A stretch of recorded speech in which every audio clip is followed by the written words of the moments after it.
the main thing for us was that Simon, our bass player, wasn't with us.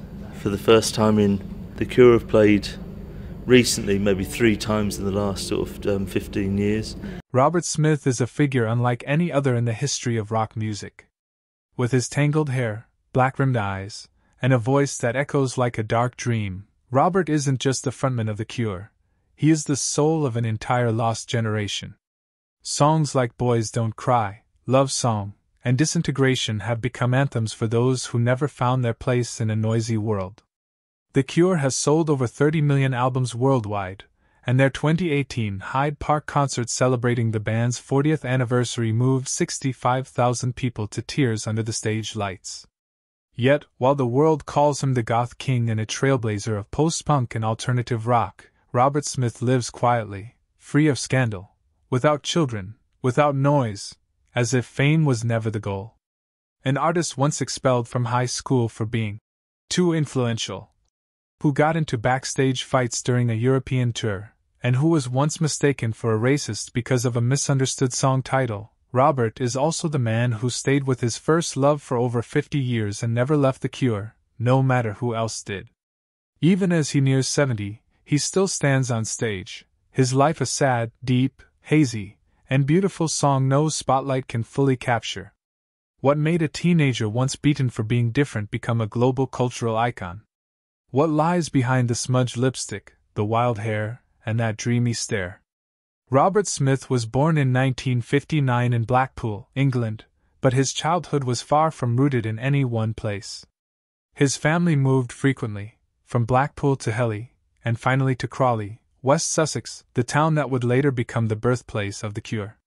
In small houses with long hallways and grey English evenings, Robert grew up as a quiet boy who hid in his room, spinning vinyl records, letting music bridge the gap between himself and the outside world. His family wasn't wealthy, but they weren't poor either. His father, Alex Smith, a former Navy man with a warm singing voice, would often lull the children to sleep with songs. His mother, Rita, played piano and believed music was the only thing that could help her children find themselves in an indifferent world. Robert was the third of 4 siblings. The family standout was his sister Janet, a piano prodigy taught by their mother. Feeling overshadowed, Robert picked up the guitar to find his own voice. "My sister was too good," he said, "so I had to find another path, and I chose the guitar, a sound that can scream without ever speaking a word." School was not kind to Robert.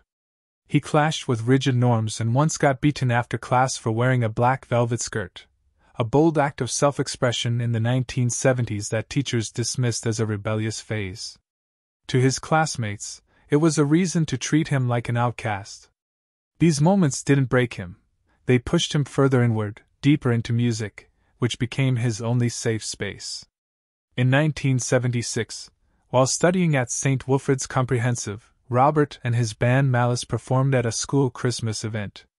Though the performance was a hit, the administration saw him as a bad influence and suspended him. He was expelled from the very place meant to teach young people to be themselves. But Robert didn't crumble. He sat down and began writing songs. "I play by ear, not by sight. I write with loneliness." It wasn't a tragic childhood in the traditional sense, but society's rejection, paired with quiet, unconditional support from his family, molded Robert Smith into an outsider, strong enough to transform pain into music that would echo around the world. After being suspended from school in 1976, Robert never returned to the classroom. Instead, he committed to music, not because it was easy, but because it was the only path left open. Along with childhood friends LOL Tolhurst, Michael Dempsey, and Pearl Thompson, Robert formed a band called Easy Cure, a group influenced by cold tones, experimental textures, post-punk, and French philosophy. The name was soon shortened to The Cure, an understated title with deep meaning, music as a cure for pain, loneliness, and being lost. In 1978, they signed with Fiction Records, and at just 19, Robert was already the band's creative leader, vocalist, and visual architect. Their debut single, Killing an Arab, sparked controversy. Inspired by Albert Camus' The Stranger, the song was a philosophical statement on the absurdity of violence, not a political or racial attack. Yet its title was frequently misunderstood, forcing Robert for years to clarify its intent. "If I had known it would be misinterpreted like that, I'd have named it differently." Their debut album, Three Imaginary Boys, 1979, was a patchwork of emotional fragments, from boredom and sarcasm to emptiness, expressed through Robert's distant vocals and signature icy guitar. But this was only the beginning. With 17 Seconds, 1980, Faith, and Beyond, Robert Smith would begin crafting a legacy not just of music, but of identity, deep, melancholic, and defiantly human. In 1981 and then with Pornography in 1982, Robert Smith led The Cure into the darkest recesses of the human soul, where sorrow required no explanation and death and meaninglessness were treated as inevitable facets of life. Pornography wasn't just an album, it was a recorded nightmare. During its creation, Robert fell into near-total despair. He later confessed, "I wrote Pornography because I wasn't sure I'd still be alive after it." The band spiraled into chaos, gripped by alcohol, drugs, and boiling internal tensions. Their 1982 tour ended violently with a backstage fistfight between Robert and bassist Simon Gallup in Strasbourg, which led to the band's temporary breakup.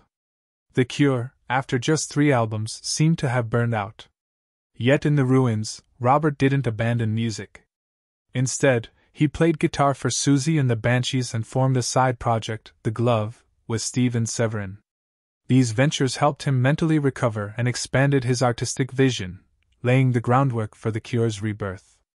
When Robert returned to The Cure in 1983, alone, exhausted, but clear-minded, he was no longer just an introspective guitarist. He was a survivor of his own creations, ready to write the most important chapters of his career. In 1984, Robert returned to The Cure, standing in the ashes of the band's early collapse. Former bandmates had moved on, and the group's image was fractured. But instead of retreating, Robert gathered the shattered pieces to build a new version of The Cure, bolder, more emotionally nuanced, and capable of holding all the unspoken pain he had carried. The Head on the Door, 1985, marked the first major turning point. The gloom was still there, but for the first time, it sounded beautiful.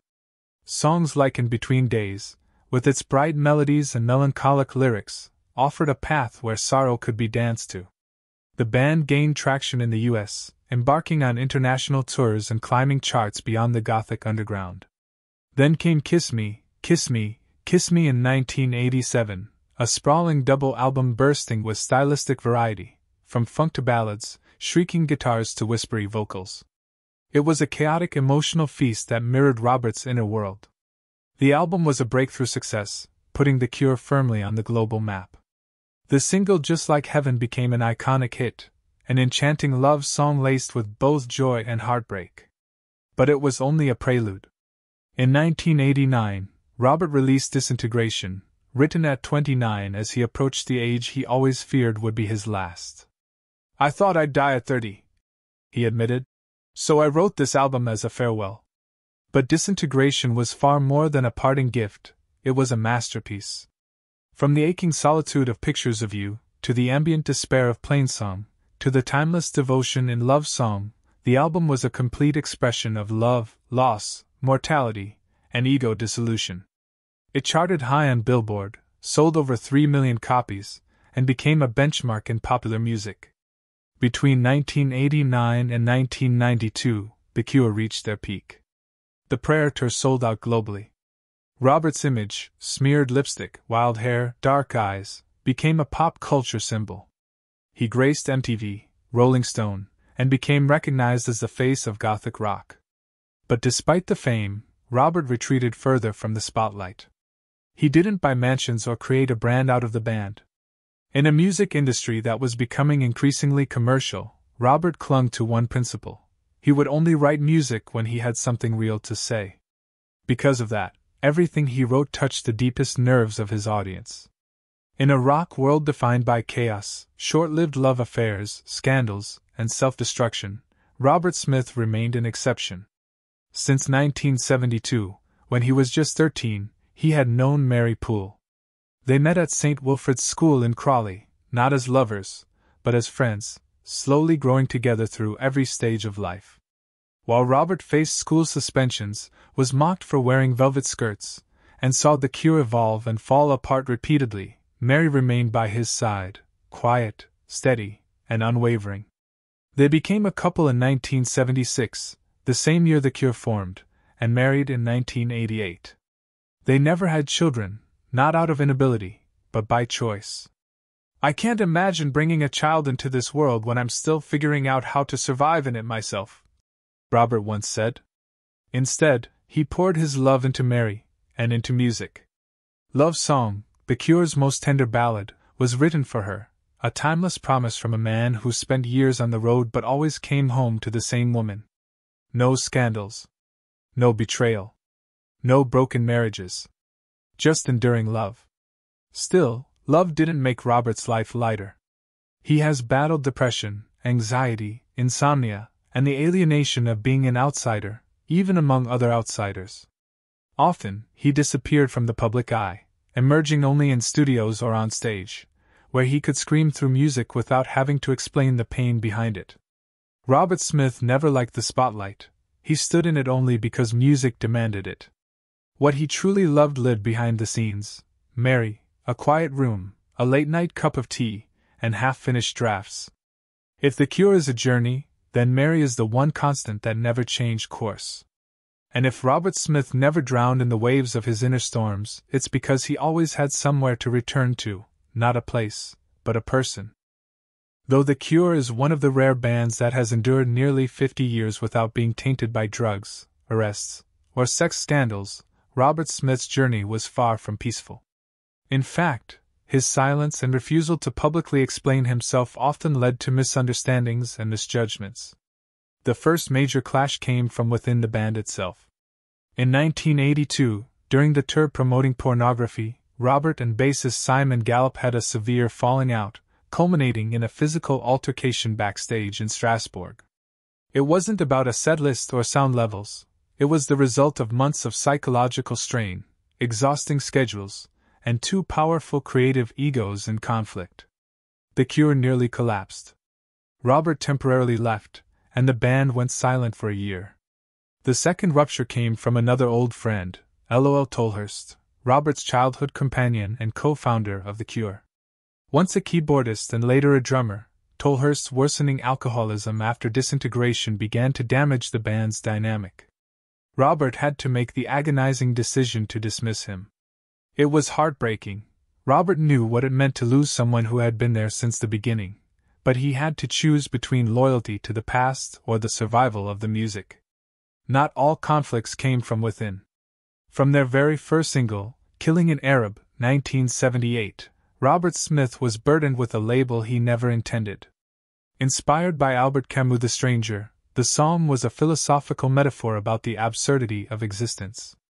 But in a politically sensitive world, the title was misunderstood as racist, and worse, co-opted by extremist movements. Robert faced relentless criticism and was forced to add disclaimers to future releases. "If I'd known, I would have titled it differently," he said. "But I never wrote music to hurt anyone." It was a reluctant apology for a misinterpretation that haunted him for years. Over time, critics continued to misunderstand him.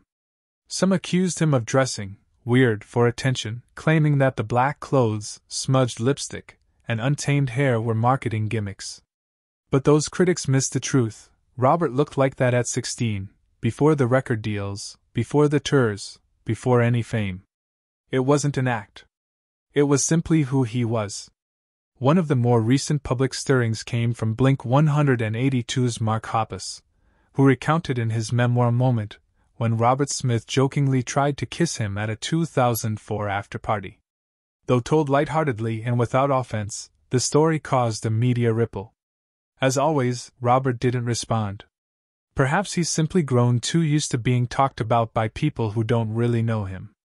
For over 4 decades, Robert Smith has stood at the center of countless conflicts, not because he sought them, but because he refuses to bend to fit expectations. He would rather fight with his best friend, lose a record deal, or be misunderstood than betray who he really is.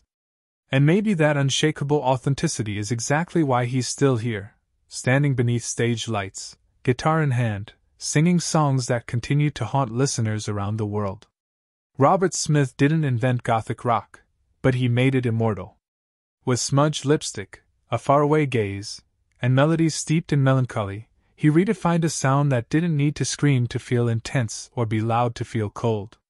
Though he never claimed to represent a movement, an entire generation of teenagers in black turned to The Cure, finding comfort in his lyrics as if the band was the only friend who truly listened.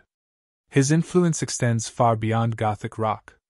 Artists like Trent Reznor of Nine Inch Nails, Billy Corgan of Smashing Pumpkins, Placebo, Interpol, and even Billie Eilish cite Robert's music and ethos as major inspirations. More than shaping sound, Robert reshaped how artists view songwriting, not as a commercial product, but as a personal journey, a form of self-preservation. "Music isn't something to sell," he once said. "Music is what keeps me from disappearing."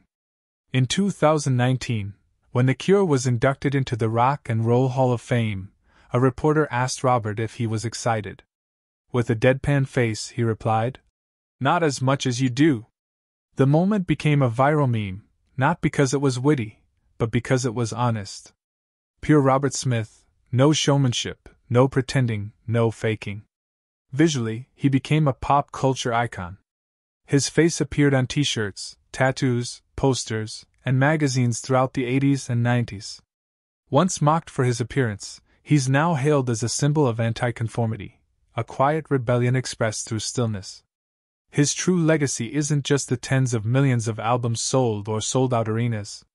It's the souls he helped keep alive, the quiet, alienated hearts who once believed they were alone until they heard The Cure and realized someone out there had turned their same sadness into beauty. Alone in Lullaby, Pictures of You, The Same Deep Water as You, listeners saw themselves in those songs, their unnamed memories, their unanswered questions. And when audiences sing along with Robert Smith at Twilight concerts, no one cares about genres, trends, or technical precision. They sing because those songs held them together during their darkest days. That's why calling Robert Smith simply a musician doesn't do him justice. He is a lyricist for the voiceless, living proof that you can be different and still be loved. He's a reminder that even when you carry sorrow, you can still create something beautiful for the world. Today, Robert Smith is 65 years old. The once wild, tousled hair is now graying and thinning, but he wears it just the same, a quiet defiance, a testament to never giving up on who he truly is. He still lines his eyes in black, still wears oversized coats and scuffed shoes, but now his gaze carries a different weight. It's no longer fiercely defiant, it's quietly observant, as if he's seen enough, heard enough, and finally understood the world around him.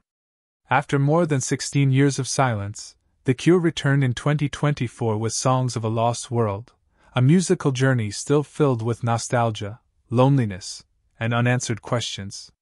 Critics praised it, and fans embraced it not because it went viral, but because it felt real. In an age when fame is algorithm-driven and filtered through curated images, Robert's music remains raw, like a handwritten journal, smudged with ink, never polished for display. He once hinted that he might retire in 2029, on the 50th anniversary of The Cure's first album. But if that farewell comes, it won't be loud. There will be no dramatic press release, no grand farewell tour. More likely it will be a small stage, a few old songs, and the echo of a guitar under fading lights. Outside of music, Robert remains nearly invisible. No social media, no reality shows, no nostalgic podcasts.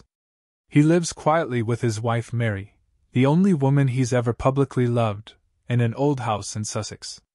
They raise cats, tend to their garden, and Robert still writes.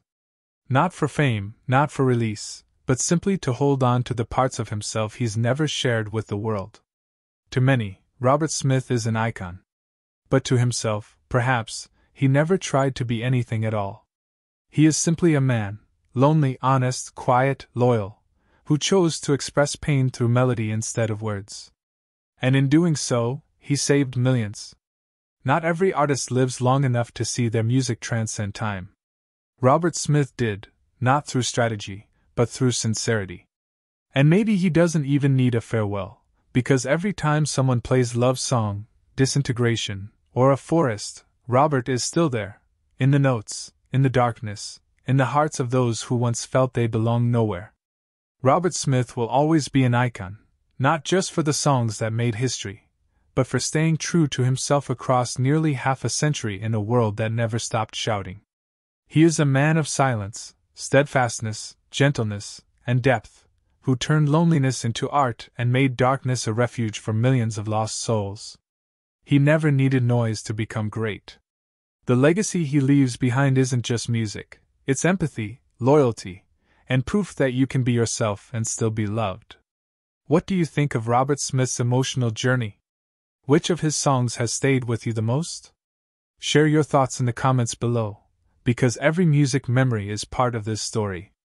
And don't forget to hit like, subscribe, and ring the bells so you don't miss the next journey, where we continue telling real stories about real people, who lived, who hurt, and who left behind something unforgettable. Thank you for watching.